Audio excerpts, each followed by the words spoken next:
자, 이렇게 해서 투자자들이 알아야 할 10대 뉴스들을 일단 확인해 봤습니다. 그러면 이 뉴스에 따른 종목들에 대한 투자 전략도 확인해 보도록 하죠. 오늘 대신증권 광명센터의 강종혁 대리 전화 연결해서 들어보도록 하겠습니다. 안녕하십니까? 네, 안녕하십니까. 네, 일단 오늘 조선주 이야기부터 좀 들어봐야 될 것 같습니다. 조선 3사의 주가 그리고 조선사들의 주가가 어제장에서도 상당히 안 좋았습니다. 그런데 오늘장에서 또 악재가 있었죠. 9월 9일에 조선업종의 노조연대가 공동 파업을 결의했다라는 소식 속에서 또 한 번 저점을 낮추고 있습니다. 그간 많이 빠졌는데 오늘 또 크게 빠지고 있습니다. 어떠한 전략들이 좀 필요할까요? 네, 일단 대우조선해양, 삼성중공업, 현대중공업 등 조선 3사가 또다시 52주 신저가를 갈아치웠습니다. 해양 플랜트 시장이 불황이기 때문에 굉장히 실적 회복 여부가 불투명한 가운데 조선 3사의 노조의 공동 파업 결의까지 전해지면서 주가가 바닥을 모르고 곤두박질 치고 있는 상황인데요. 일단은 대우조선해양, 삼성중공업, 현대중공업 모두 다 지금 신저가를 한 번씩 찍고 이렇게 좀 흐름이 안 좋아 있는 상태인데, 일단은 52주 신저가의 어떤 기록은 실적 회복에 대한 우려가 굉장히 안 좋은 상황이고, 그다음에 주가가 최저점을 경신한 지 하루 만에 발생된 거라 더 우려가 되는 상황입니다. 지금 오늘과 같은 경우는 조선 3사의 노조가 주축인 어떤 조선업종 노조연대가 9월 9일 공동 파업을 하기로 결의를 했다는 소식이 또 한 번 이 주가를 하락시키는 요인이 됐었는데요. 일단 투자 의견은 중립을 드리겠습니다. 한두 달 전부터 조선업종이나 종목을 분석해 드릴 때 과거와는 확연히 달라진 점이 있다고 제가 말씀을 드렸었는데, 과거는 조선업종이 사이클이 분명했던 산업이기 때문에 잘만 이용하면 큰 돈을 벌 수 있는 안전한 투자처였다시피 말씀드릴 수 있을 정도로 호황과 불황이 주기적으로 반복이 됐었습니다. 하지만 최근에는 중국과의 경쟁이 불가피하고 전 세계적으로 경기 불황이 있기 때문에 실물 경제가 살아날 기미가 보이고 있지 않아서 조선 업종이 마진을 크게 남길 만한 또 산업이 아니다 보니까 성장성까지도 불투명합니다. 그래서 주가가 분명히 매력적이게 보이실 거고 단기 트레이딩하면 수익을 낼 수 있을 것 같이 보이고 그렇겠지만, 투기가 아닌 투자의 입장에서 봤을 때는 한 번, 두 번 더 고민을 해봐야 될 산업이라고 말씀드리겠습니다. 조선업종 여전히 불투명한 성장성에 허덕이고 있습니다. 이 때문에 당분간은 좀 더 멀리해보자라는 이야기로 정리해 볼 수 있을 것 같고요. 이어서 IS동사에 대한 이야기도 보도록 하겠습니다. 어제 하한가를 기록했었는데 증권사들의 평가는 이유 없이 밀려났다라고 보고 있고요. 이 같은 분석 속에서 오늘장에서는 또다시 급반등하고 있습니다. 2분기 실적도 어닝 서프라이즈를 기록을 했었는데 주가의 변동성이 좀 크게 확대가 되고 있습니다. 어떠한 투자 의견 가져가는 게 좋을까요? 네, IS동서는 전일 급락하면서 하한가를 기록을 했었죠. 일단 오늘 오전에 IS동서는 전일보다는 10% 이상 오른 채 거래가 되고 있습니다.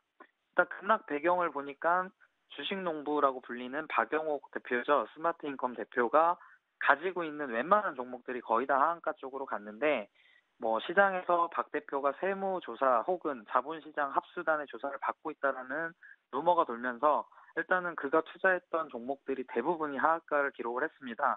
근데 이에 일단 IS 동서만큼은 증권사들이 앞다퉈서 이제 목표가를 상향하면서 좀 긍정적인 리포트들을 냈는데, 주가 하락이 과도하다라는 얘기죠. 일단 유진투자증권은 최근에 주가 급락이 과도하다라고 말하면서 향후 실적이 증가될 것이다. 그리고 그런 가능성을 염두에 서 목표 주가를 올리겠다. 이렇게 이제 밝혔고요.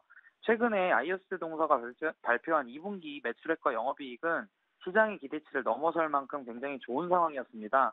그렇기 때문에 투자 의견은 사실 매수를 드리고 싶습니다. 호실적을 기록을 했고 하락 이유도 특별한 근거가 있는 것 같지 않습니다. 박용옥 대표를 개인적으로 제가 알거나 특별한 친분이 있는 것은 아니지만 매매 스타일이 저점의 매수 후에 트레이딩 없이 장기 투자를 하는 스타일로 제가 알고 있습니다. 불법적인 방법을 이용해서 주가를 부양했다거나 하는 일이 없다면 불안한 시장 심리가 이렇게 만들어낸 해프닝으로 끝날 수가 있기 때문에 악재의 사실 여부를 가리기에 앞서서 실체를 좀 보자는 투자인데요. 최근의 급락은 좀 지나치다라는 얘기고, 현 가격대에서 분할 매수 하신다면 목표가를 보수적으로 12,000원만 잡고 가도 훌륭한 투자처가 될 수 있기 때문에 일단은 매수 의견 드리겠습니다. IS동서 어제 급락하긴 했지만 펀더멘털적인 요인은 전혀 변화한 게 없습니다. 앞으로의 실적에 대한 기대감도 있는 상황이니까요. 이 부분들 확인해 보면서 분할 매수에 나서자라는 전략도 소개해 주셨습니다. 자, 마지막으로 이제 우리 증시에 대한 이야기도 해보도록 하겠습니다. 사흘 연속으로 급락을 보여주고 있습니다. 바닥을 모르고 내리고 있고 이러한 상황 속에서 개인 투자자분들은 더욱더 혼란스러운 모습인데요. 우리 방송을 시청하시는 시청자분들께 좀 드릴 말씀이 있다면 어떠한 조언할 수 있을까요? 네, 어제 제가 개인 투자자분들이 대응하기가 매우 어려운 시장이다 이렇게 말씀을 드렸었는데 오늘은 좀 정정해서 개인 투자자분들뿐만 아니라 현업에 종사하는 금융권 전문가들도 시장 예측이 어려울 만큼 불확실성이 커져 있는 상황이다, 시장이다 이렇게 말씀을 드리겠습니다. 일단 오늘 장 초반 하락했던 부분은 전일까지 이어졌던 급락에 따른 신용담보 물량에 대한 반대 매매 성격의 하락에다가 대북 리스크까지 겹쳐서 그야말로 투심이 최악으로 안 좋아져 있는 상황인데요. 현 상황은 주가 하락을 어떤 예측을 하거나 아니면 수익 실현 때문에 하락을 공격적으로 주도하는 매도 때문에 떨어진다라기보다는 불안감을 느끼는 투자자들이 투매를 던지거나 아니면 신용대출의 담보 유지 비율을 맞춰야 되는데 그게 현금으로 채워넣을 수 없는 투자자분들이 부담을 느끼기 때문에 손절매 물량이 쏟아져 나오고 있는 상황이라고 보시면 될 것 같습니다.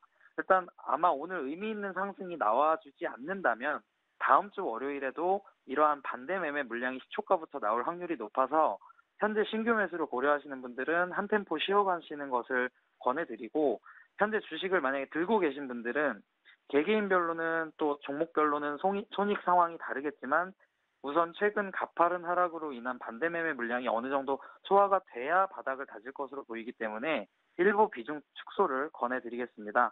현 상황이 대북 리스크와 미국 금리 인상 그리고 중국 정책 변수 세 가지 이슈가 만들어낸 복합적인 상황인데 대북 리스크만 이 중에서 어느 정도 해소된다 해도 바닥권 다지기에 들어갈 가능성이 높기 때문에 지금 현재 기관 외국인은 매수에 가담하고 있습니다. 그렇기 때문에 어느 정도 대북 리스크가 해소되는 시점을 바닥권으로 생각하고 투자를 생각하시는 것도 좋은 방법일 것 같습니다.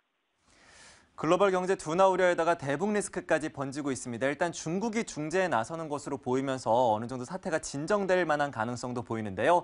주말 동안에 이 같은 뉴스들도 꼭 한번 확인해 보시고요. 지금 시장에서 지금 매수에 들어가기에는 다소 어려울 수 있다라는 이야기까지 전해주셨습니다.